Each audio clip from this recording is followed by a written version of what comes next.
Hi everyone, today we're going through the marble mud cake recipe from Slow Cook Keto. I've got all of my ingredients ready and I'm just going to show you how to put it together, but the main thing is how to create that beautiful marble effect with the cake. So I'm going to put all the ingredients in and we're going to get this started and I'll explain a few things along the way. You do get a couple of choices with things like melted butter or light tasting oil. So today I actually do have the light tasting oil. I did this because mainly I want to make sure that nobody uses olive oil. So don't use extra virgin olive oil in your cake because it will taste like that, okay? So you want a neutral taste or light tasting oil. For those of you who consume vegetable oils, that would be okay. But light tasting, I use the Bertolli light in taste oil. MCT oils and that are okay. Coconut oil will impart a little bit of coconut flavour to it. But other than that, just don't use strong tasting oils, okay? So if you haven't already made this one, we are going to do it today in a springform pan. You can actually make it directly in the slow cooker, but only in a slow cooker up to a 5 litre sizing. The bigger they get, if you double the recipe, that's okay. But this sized recipe in a larger one, say like a 7 litre, will be too thin and will cook a lot faster. So if you do want to do it in the 7 litre, say for instance, you're going to have a thinner cake and it's going to cook in probably half the time, okay? So just keep an eye on it if you do it that way. You can of course cook this in the slow cooker, in your multi-cookers like your Instant Pot and Ninjas, or also in the oven or even steamed. So anyway, let's get started. So the first up we've got to put in is 80 grams or 80 mils of the oil or melted butter. So I'm just going to put in 80 grams or 80 mils. So this provides the moisture and texture of the cake.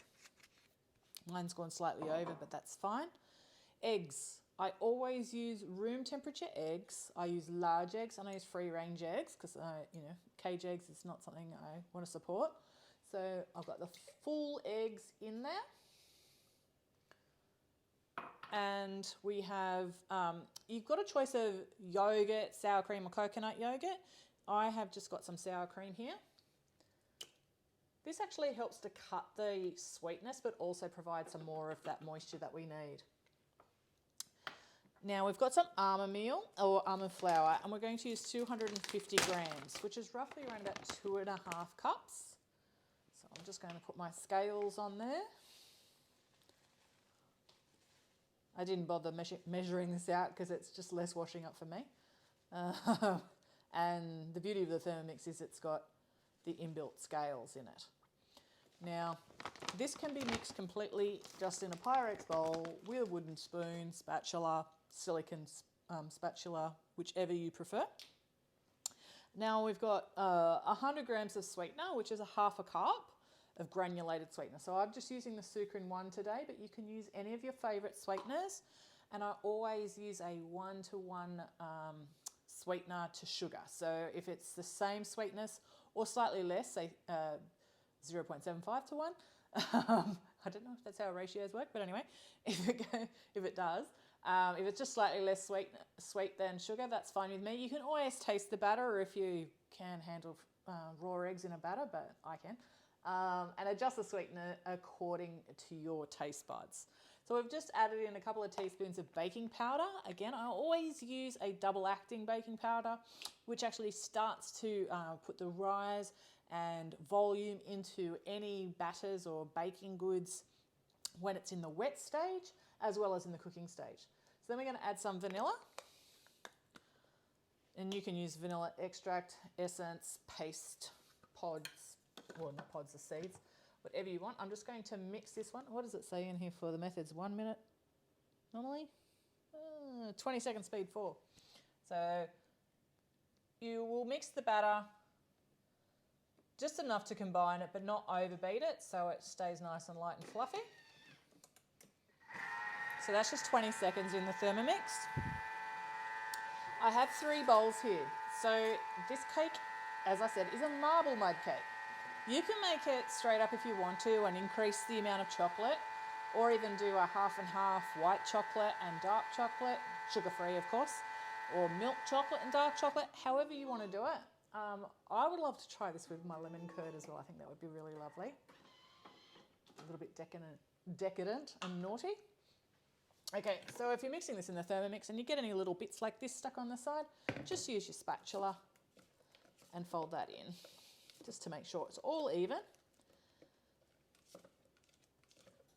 Now what I'm going to do is I'm just going to divide this. Now you can divide this evenly in the bowls. You can use a little bit more in part if you want, or less in another. That's totally up to you. But I'm just roughly going to do this about 1/3 of the batter in each bowl. And I'm doing this by eye and in 3 different size bowls. So that's got to be a real mission.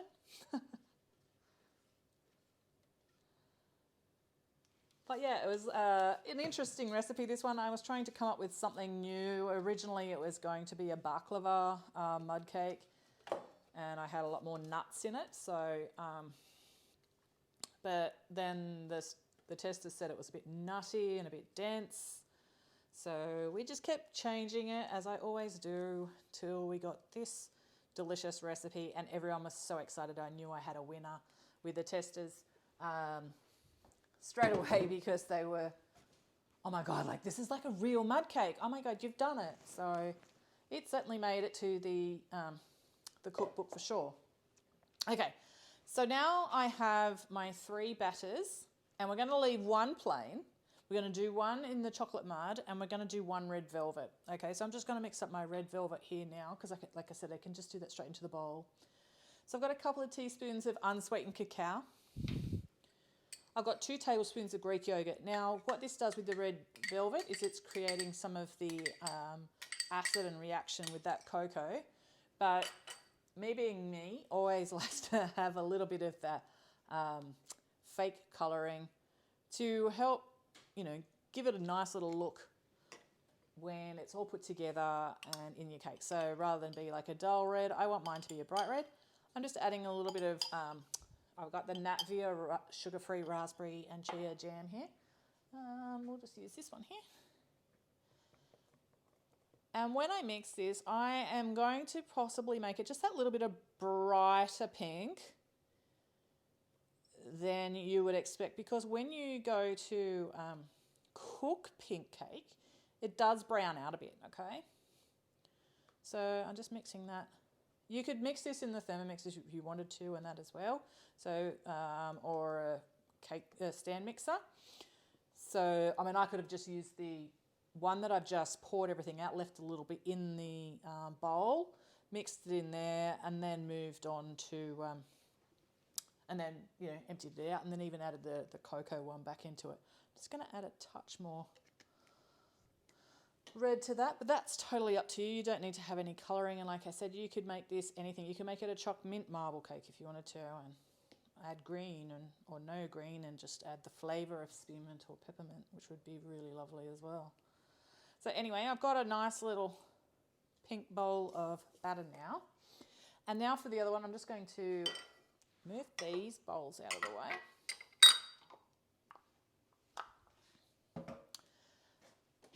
I'm just going to chop and melt, chop the chocolate and the butter, and I'm going to melt it and mix it up. So let's just pop that on for, oopsie, not that.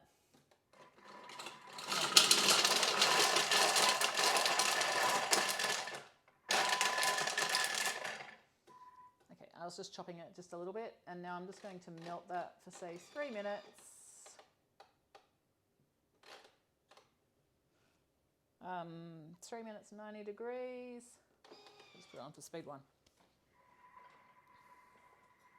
Okay, and then we'll add our remaining ingredients, which is just the cocoa, to the chocolate, and add that through to the batter.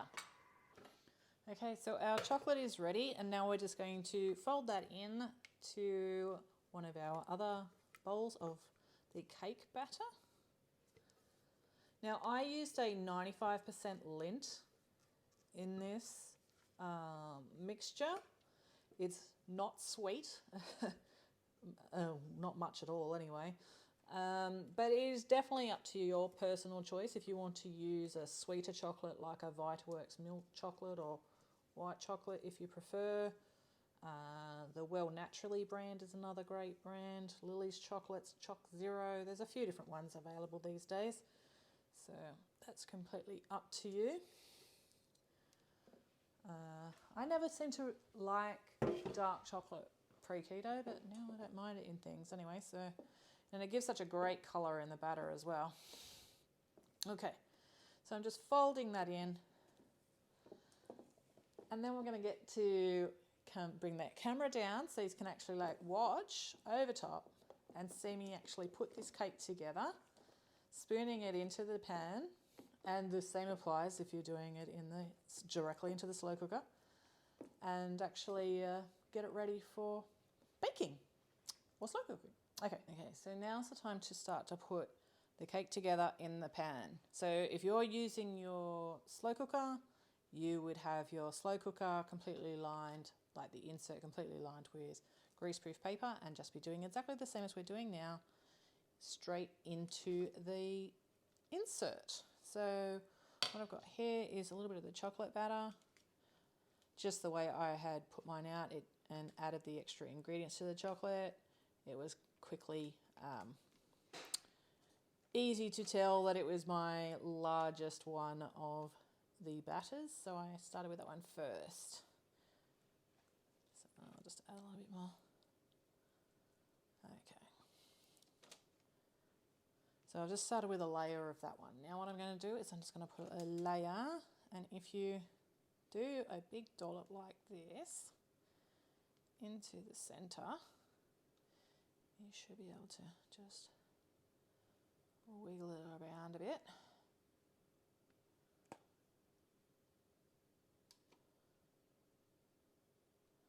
And then when we do our next dollop, this one, it should help to actually, you can see it's like helping to spread out the other one. I'm just going to add a little bit more of that. And give it a little bit of a hand. But not pressing too hard into the cake because I want it to have those layers, okay? So now I'm going to add another dollop of our chocolate. And of course this one is a stiffer batter. I just spread it around.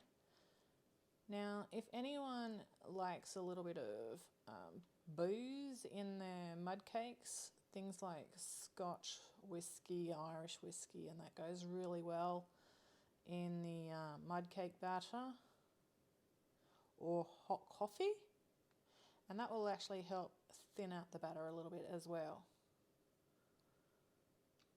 So just add it enough to turn into a batter if you want. And then I'm going to add another layer of this one. Try and spread it out a bit. Might just do that as the whole thing.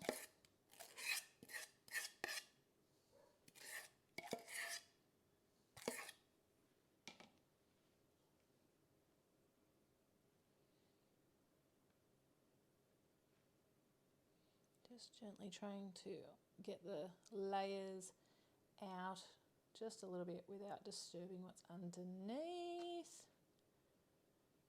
So we've got those beautiful layers in there.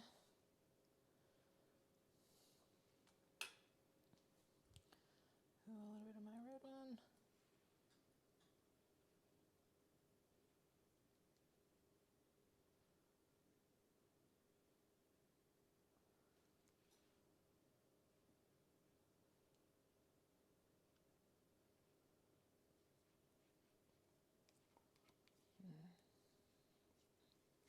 The remainder of that on there.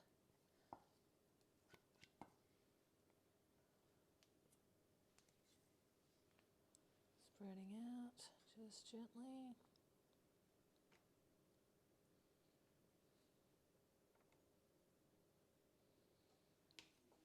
Making this. And I'll just move this one. Just scooping that off the spoon.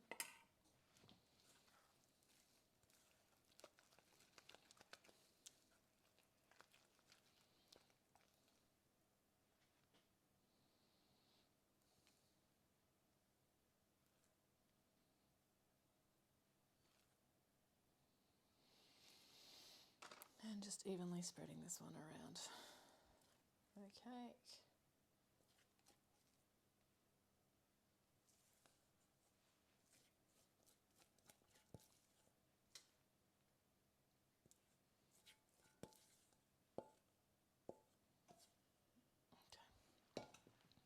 Just give that a little bit of help.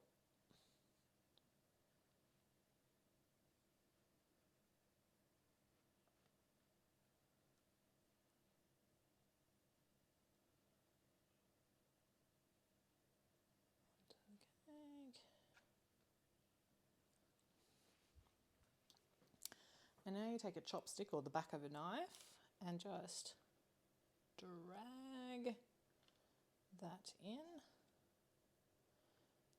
Drag that in like you're slicing the cake.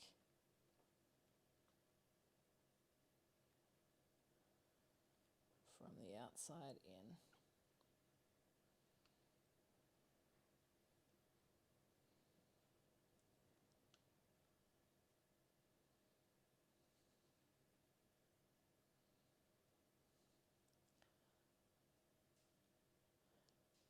Now it might look like a mess now, but we are going to top this cake.